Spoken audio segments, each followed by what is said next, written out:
Very good morning friends. और आज हम फाइनली बात करने वाले हैं एमएसयू बड़ौदा के बारे में। जनरली एमएसयू बड़ौदा के बारे में आप जब सर्च करते हैं तो आपको जो इन्फॉर्मेशन मिलती है या तो वो इन्फॉर्मेशन सही नहीं होती है, एक दूसरा भी पॉइंट ऑफ व्यू है, या वो गुजराती लैंग्वेज में होती है, और एक और आप देखेंगे तो इसका एडमिशन प्रोसीजर जो कि बहुत कॉम्प्लेक्स है।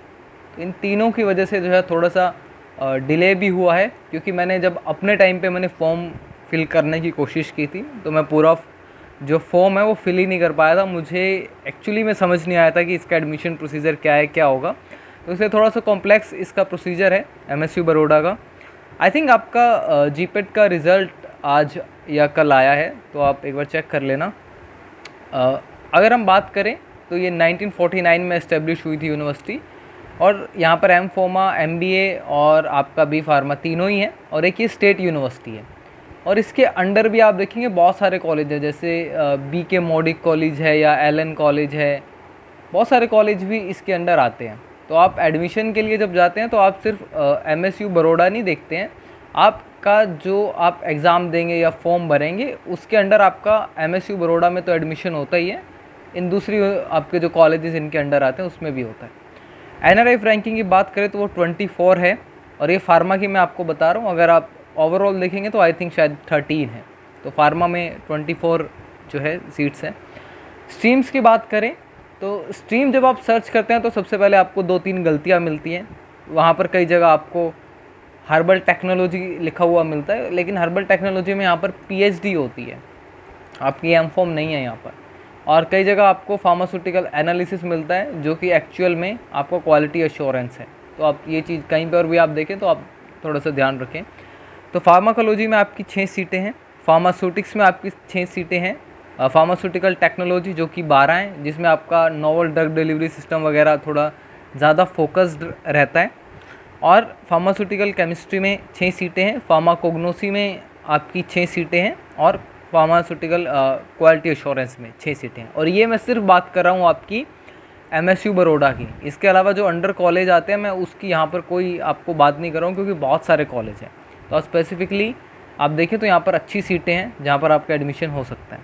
एक बात और इम्पॉर्टेंट पॉइंट है कि जो कैंडिडेट ओबीसी से हैं और जिनके पास सेंट्रल ओबीसी का रिजर्वेशन है या कोई दूसरा रिजर्वेशन है, तो वो यहाँ पर स्टेट यूनिवर्सिटी में नहीं चलेगा। आपके पास स्टेट वाला जो है वो ओबीसी का रिजर्वेशन होना चाहिए। तो ये बात आप थोड़ा गाइडलाइंस पढ़ेंगे तो आपको समझ में आ जाएगा। एलिजिबिलिटी देखें तो बी फार्म में आपके पास एटलीस्ट 55% होने चाहिए। एडमिशन का जो प्रोसेस है वो आपका थोड़ा सा कॉम्प्लेक्स है, तो मैं इसको थोड़ा सा सिंप्लीफाई कर रहा हूँ। तो या तो वो जीपेट बेस्ड हो सकता है, या आपका जो नॉन जीपेट वाले हैं स्पेशली वो भी फॉर्म जो है भर सकते हैं। जिनके पास जीपेट है वो तो अपना जीपेट से ही होंगे, उन्हें कोई एग्ज़ाम क्वालिफाई या और कुछ करने की ज़रूरत नहीं है। जो नॉन जीपेट वाले हैं वो पीजीसीईटी एग्ज़ाम दे सकते हैं, जो कि एमएसयू बड़ौदा लेता है। और इसका जो सिलेबस है वो मैंने ऐड किया है, लेकिन वो लास्ट में ऐड किया है ताकि आपका जो है मगअप ना हो थिंग्स। तो पीजीसीईटी जो है एमएसयू बड़ौदा लेता है। तो और ऐसा नहीं है कि जो पीजीसीईटी के थ्रू एडमिशन नहीं होता है, इसके थ्रू भी एडमिशन आपका होता है, बहुत सारे स्टूडेंट्स का होता है, और जीपेट क्वालिफाइड स्टूडेंट्स का भी होता है।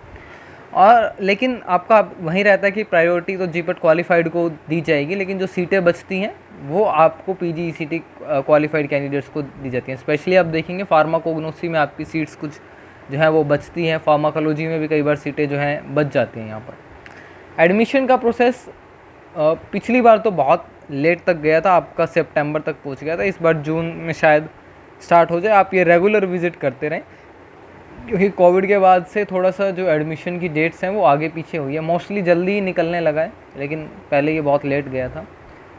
तो आपको फॉर्म भरना चाहिए अगर आपका जीपेट क्वालिफाइड भी हुआ है, सिर्फ आपको क्वालिफाइड है, कोई अच्छी रैंक नहीं है, तब भी आपको ये फॉर्म भरना चाहिए। और वहीं जो नॉन जीपेट क्वालिफाइड है वो पीजीसीईटी के थ्रू एडमिशन ले सकते हैं। जो आपका एग्ज़ाम लेता है एमएसयू बड़ौदा, उसका सेंटर मेनली आप देखेंगे तो गुजरात के ही कुछ सिटीज़ में रहता है, अहमदाबाद में, सूरत, वडोदरा, राजकोट, ये अपना इनका ही कुछ कॉलेजेस हैं वहीं रहता है। तो ये मैं आपको पहले ही बता चुका हूँ कि इसके अंदर बहुत सारे कॉलेजेस हैं और इंस्टीट्यूट्स हैं, वो आप देख सकते हैं। जो असली आपकी जो प्रॉब्लम है, जो कॉम्प्लेक्सिटी है, वो यहाँ से शुरू होती है। अभी तक तो बहुत सिंपल सा था, अब होता क्या है, जनरली आप एक ही साइट पे विज़िट करते हैं, जैसे आप नाइपर का या आप पंजाब यूनिवर्सिटी का एग्ज़ाम्पल ले लीजिए। तो आप पंजाब यूनिवर्सिटी की साइट पे जाते हैं और आप चेक करते हैं फॉर्म निकला है नहीं निकला है, निकला है तो आपने फ़िल कर दिया है, उसके बाद आपका नंबर आया है या नहीं आया है। लेकिन यहाँ पर ये चीज़ नहीं है, यहाँ पर आपको एक साइट पे नहीं जाना है, यहाँ पर आपको 2 साइट्स विज़िट करनी पड़ेंगी।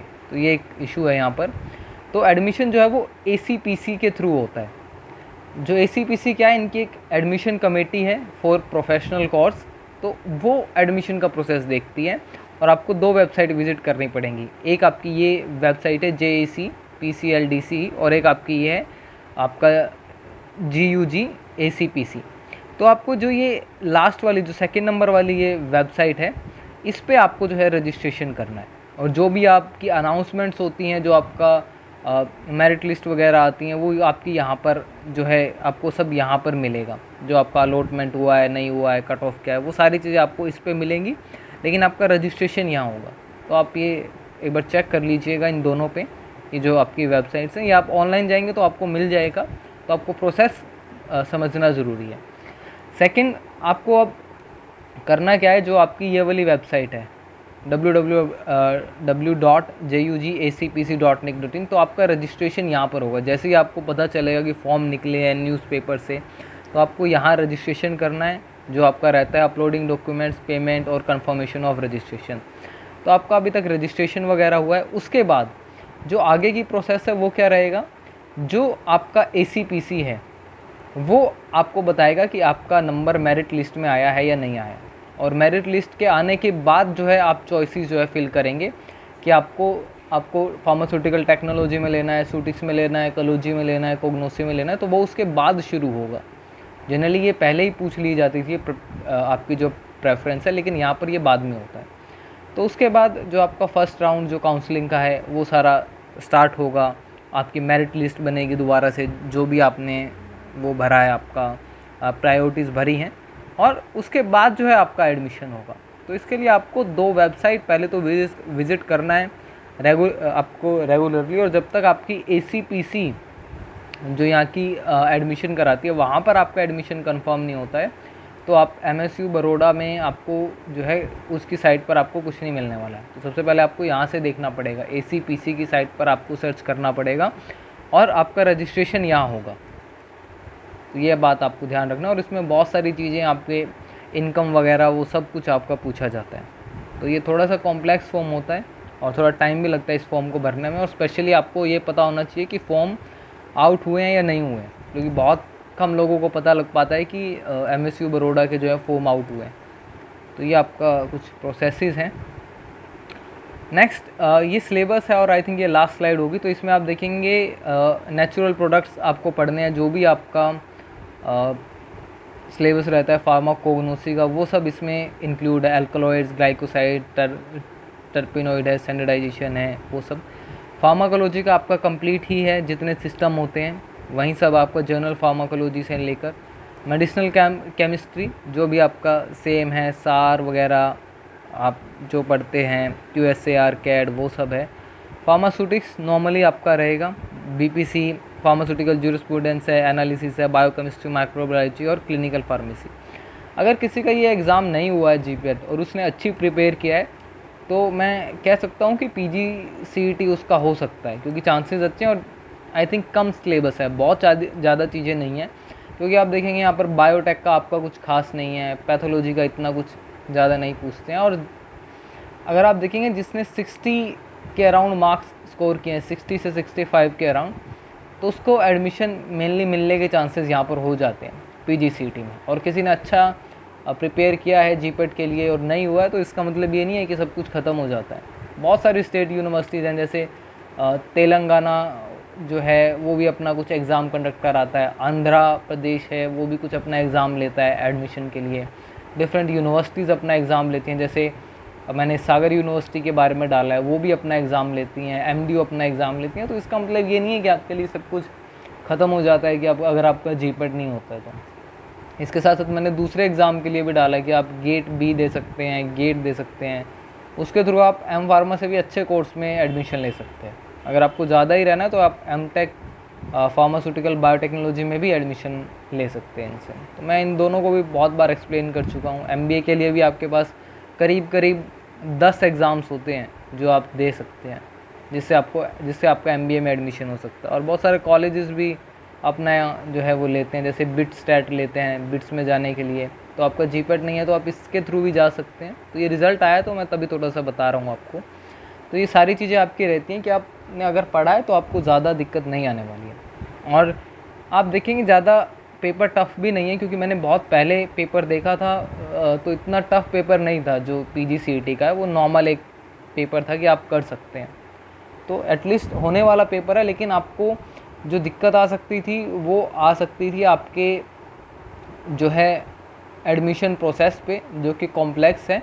लेकिन अगर आप एलिजिबल हैं तो आपका सब कुछ हो जाएगा, अगर एक बार आप रजिस्ट्रेशन आपका सही से हो जाता है तो यहाँ पर। तो इतना सा छोटा सा आपका वो है कि आपको रजिस्ट्रेशन हो जाता है। इनकी साइट्स पर आपके लिए डिफरेंट इन्होंने नंबर्स जो हैं वो प्रोवाइड किए हुए हैं, क्योंकि साइट पर कई चीज़ें आपकी गुजराती में हैं, या कई नोटिस आप देखेंगे जो आपको गुजराती में लिखे हुए मिलेंगे। तो आप गूगल से या तो उसे ट्रांसलेट कर सकते हैं, जैसे यूजुअली मैंने किया था अपने टाइम पर। तो आप इस तरीके से देख सकते हैं। प्लेसमेंट देखें तो प्लेसमेंट ठीक है, टोरेंट में, ऑक्सीजन लैबोरेटरीज़ में, सन फार्मास्यूटिकल्स, एलेम्बिक, जाइडस कैडिला जो आप जानते हैं। तो प्लेसमेंट ठीक है। कुछ आप देखेंगे पिछली बार 25 से 28 बच्चों का कुछ प्लेसमेंट हुआ है। एवरेज पैकेज ठीक है, आपका 3 से 4.5 लाख पर एनम का रहा है जो आपका एवरेज पैकेज कुछ रहता है। तो प्लेसमेंट भी ठीक है, हॉस्टल्स भी अच्छे हैं, काफ़ी सारी फैसिलिटीज़ भी आपको यहाँ पर मिलेंगे, और one of the oldest pharma institute है ये। So I hope this is all about the MSU Baroda. Thank you so much, and you can subscribe the channel. All the best for your exams and admission. Thank you so much.